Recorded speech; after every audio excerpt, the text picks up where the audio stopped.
Bonjour à tous, nous allons effectuer aujourd'hui une ouverture de boîte d'un FTM 400 XDR et vérifier ensemble le contenu.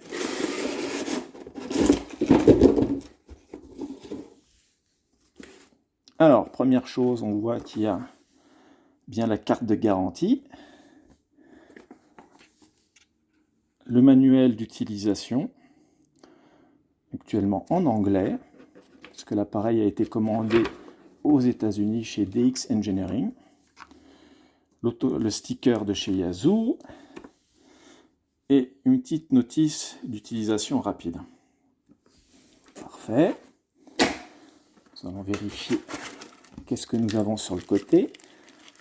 Donc ici, nous avons la tête de contrôle, juste là, bien enveloppée.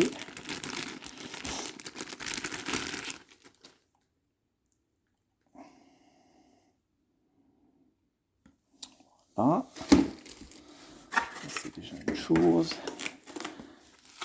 Ici, le câble pour le connecter à l'ordinateur, donc pour programmer la radio, ou utiliser celle-ci en mode PDN avec le logiciel WiresX, fourni sur le site de Yazoo.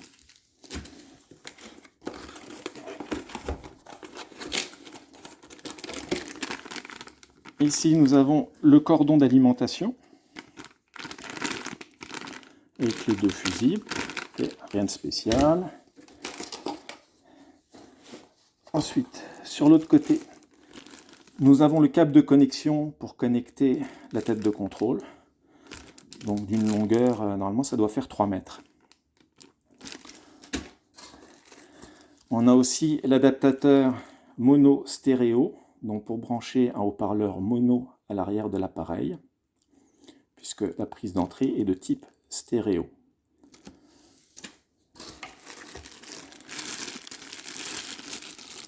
Le microphone standard, type MH48. Rien de spécial, hein, souvent fourni pour d'autres appareils comme le FTM100, le 3200, le 7250 et pas mal d'autres transceivers Yazoo. Le support de microphone.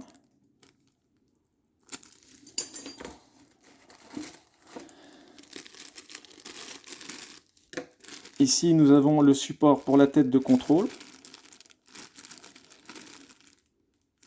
puisque la tête de contrôle ne peut être fixée directement à l'appareil.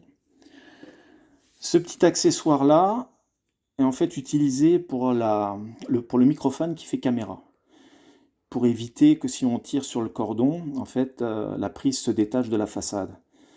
Donc il y a une petite référence dans la notice, comment accrocher ça, remplacer une vis et puis accrocher le cordon pour éviter tout débranchement intempestif.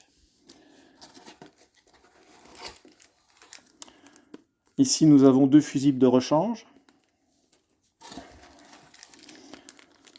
Les différentes vis pour le montage donc, du support de la radio, qui se trouve ici.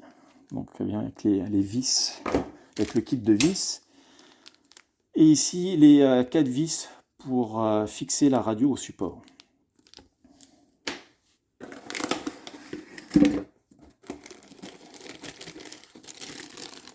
Et ensuite ici, nous avons la radio, l'unité principale si on peut dire,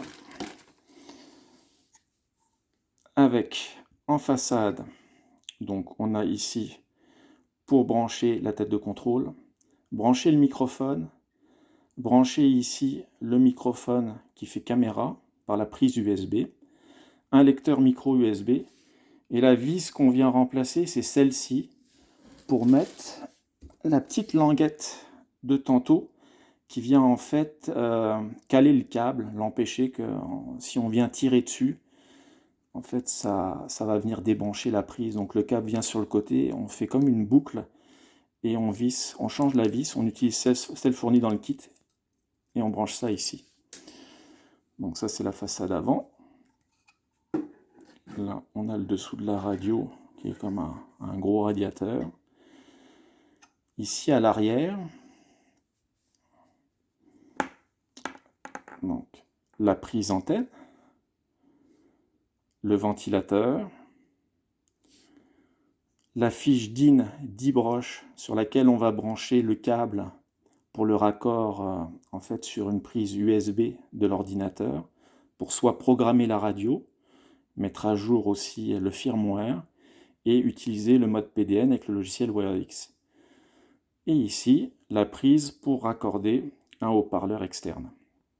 Donc si le haut-parleur externe a une prise mono, ne pas oublier d'utiliser le petit adaptateur qui est fourni avec, puisqu'à l'intérieur c'est une prise de type stéréo. Voilà donc le tour pour l'ouverture de la boîte d'un FTM 400 XDR. 73 à tous.